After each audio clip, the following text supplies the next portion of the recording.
Alice, vem deitar-te. Francisco chamava-a pela quarta vez. O tom paciente fora substituído pela irritação. Alice escrevia às entranhas. 4:30 da madrugada e imprimia as teclas do computador, convicta do alívio. Já vou, querido, está quase. Mais uma palavra e termino. Uma palavra, rosnou Francisco, enterrando-se nos lençóis. Desde que a mulher engravidara, pouco mais havia a fazer a seu lado na cama do que dormir. Cansara-se da procura frustrada. Tratava-se de uma fase e, apesar de subtil, Alice mostrava-se implacável na recusa. Escrevera a palavra vazio e regressara para perto dele, pouco tempo antes do despertador tocar. Francisco dormia um sono pesado quando ela, antes de se deitar a seu lado, o beijou com ternura. Acomodou-se de barriga para cima com as mãos no peito. Estava inquieta. Não fora benigna a escrita. Não admitia ser doente perante os outros e nessa categoria também incluía o marido. Para o autodiagnóstico, contribuir à formação em medicina que não a deixava iludir-se. Hipergrafia. Desconhecia, no entanto, ser estéril a qualquer esforço de criação. Nenhuma ideia seria transmitida na catarse. Da ignorância alimentava o desassossego, crente de que o resultado seria a obra perfeita, aquela em que cada caractere é legítimo. Fitava o escuro por cima de si e à sua volta, os pensamentos sucedendo-se. Eis a vida sem palavras, escuridão. Amo Francisco, mas se não lhe pudesse dizer, se não lhe conseguisse sussurrar amo-te quando lhe lambo a orelha antes de seria como se não o amasse. Sinto pena dos mudos. O meu marido ficaria indignado se suspeitasse que, quando queria que faça amor com ele, o estou a foder. Se disser fazer amor, diluo o ato. Quanta solidez. Não se trata de indecência, é pujança. Não compreenderia. Vê-me como uma coisa branda, da qual se apossar quando lhe dá a fome antes de dormir, ou pela manhã. Ainda o nosso hálito se encontra imperfeito da respiração noturna. Por isso ele, de segredo, quando decide dizê-lo, faz amor comigo. Nada espera das mulheres a quem aluga o tempo. A mim exige candura. Cansa essa ingenuidade, pois se somos animais. Simula a própria caligrafia com o indicador no ar. Animais. Força o fecho dos olhos para memorizar o termo que daí a umas horas anotará onde calhar. São essas as preocupações que a impedem de dormir, na maior parte das madrugadas. Palavras desgarradas que não pode esquecer nem deixar de registar, assim que lhe seja possível. Habituou-se à insônia, embora tema prejudicar os feitos. Com Gustavo, já não se preocupa há muito. Afastamo-nos da irracionalidade porque criamos a linguagem. Nos momentos em que a mais visceral das lutas se trava, tanto os significados como a consciência são esquecidos. Somos criaturas movidas pelo instinto, pele, carne, violência e prazer. Por vezes sangue, fresco, pisado. Farejamos cheiros que nos impelem comportamentos que o pensamento e a moral condenariam. Julga-me melhor do que as prostitutas, o meu bom Francisco. Vê-me impoluta. Tenho-lhe dito com um olhar o contrário. Sou como os restantes, um sedento animal. Desenha sedento na barriga. Juntar sedento a animais. Acrescentar a palavra puta, combiná-las com ingenuidade. Será que me esqueço? Não posso. Animais, sedento, ingenuidade, Francisco, Alice, escuridão, palavras. Levanto-me, escrevo e regresso. Durmo 2 horas, pelo menos. Acrescentar horas. Direi algum dia tudo o que preciso num vocábulo. Tenho de descansar. Alice encolhia-se com as dores no estômago, contraído pela náusea. A angústia alojara-se na garganta.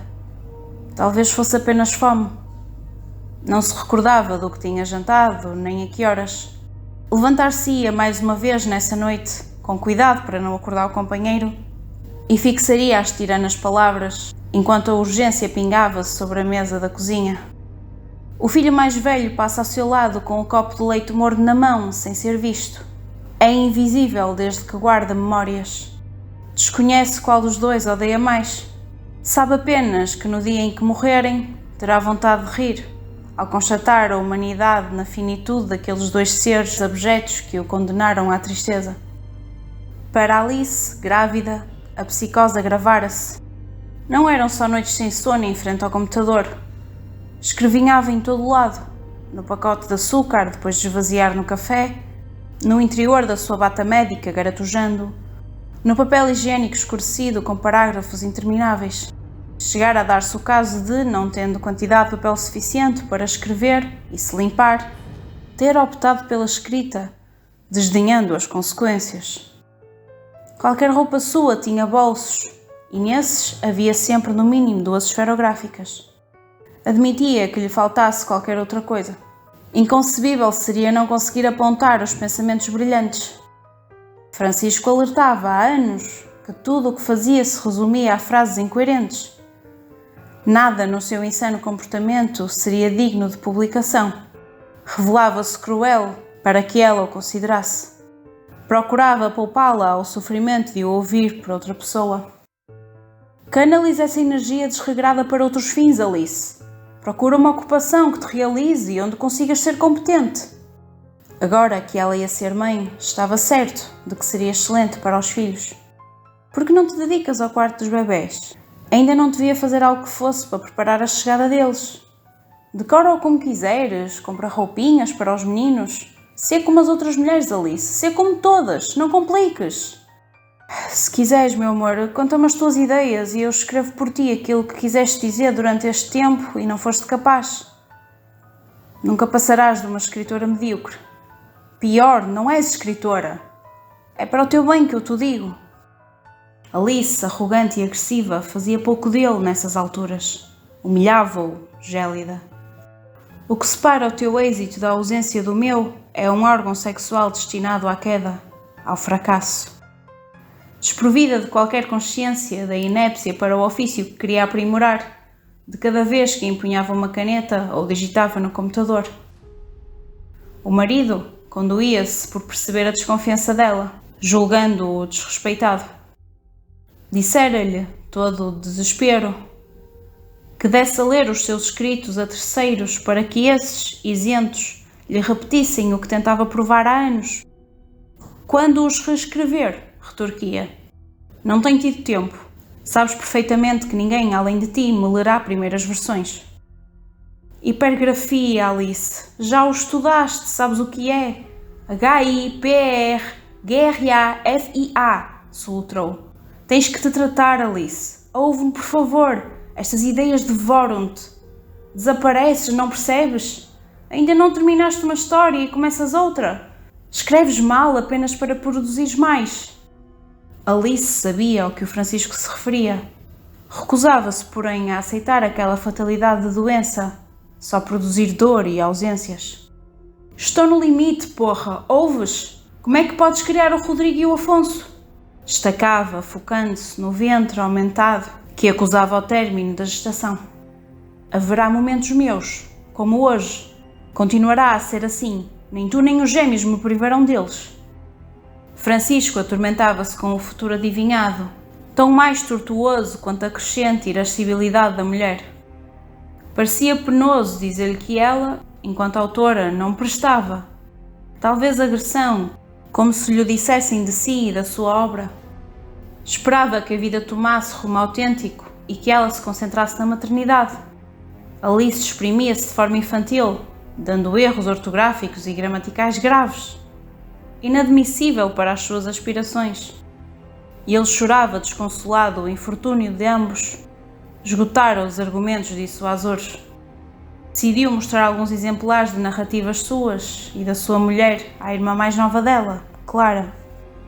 Tão sexual quanto Alice, porém recalcada. A sua contentação nasceu do desejo que Francisco lhe instigou desde a adolescência. Problema imenso, principalmente quando passava grande parte do seu tempo junto ao casal, sendo confidente ponto de equilíbrio, aconselhando-os e ajudando-os a sobreviverem enquanto par. Clara é a vida acostumada a entregar-se aos outros, inteira, para se esquecer de si. Cria Gustavo numa maternidade frustrada que magoa, entre a gratidão dele e o repúdio por ela não ser a sua mãe. Francisco não identificou os autores em nenhum dos exemplares e ela demorou poucos dias a analisá-los. Aproveitou todas as ausências da Alice para, nos esconderijos de ambas, ler sem interrupções.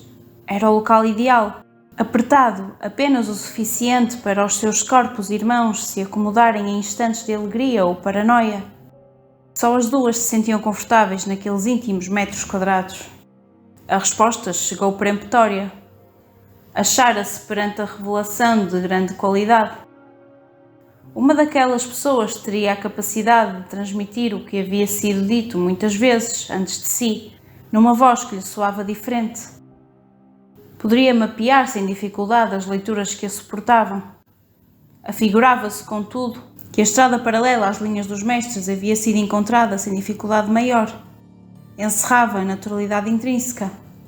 Francisco, incrédulo perante a escolha, a expressão de Clara fê-lo tremer com as mãos inseguras de quem carrega uma péssima notícia.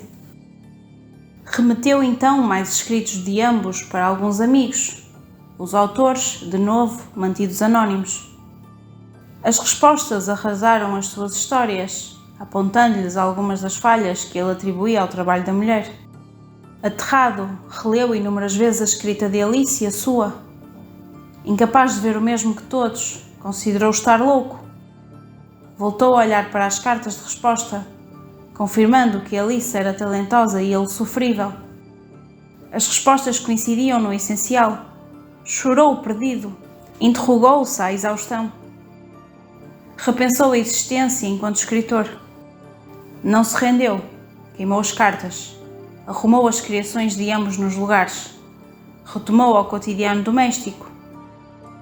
As discussões atingiram a intensidade de manifestações na rua, combativo nas tentativas de dissuadir Alice da sua arte, sem remorso. Naquela tarde viu-a dirigir-se à praia, do paraíso perdido que habitavam. Sem espanto, antes de deixar a vigia na janela altiva, assistiu ao processo repetido das linhas incontáveis escritas por Alice a sucumbirem às ondas. A porta rangeu. Encarou o teto de olhos mortiços. O silêncio asfixiava-o. Os minutos caíam-lhe sobre o peito oprimido. Alice, vem deitar-te. Resposta nenhuma. A casa vazia. Aguardou pouco. Iniciara a derradeira oposição. Não mais seria benevolente ou permissivo. Alice, vem deitar-te. Alice. Impaciente, procurou-a.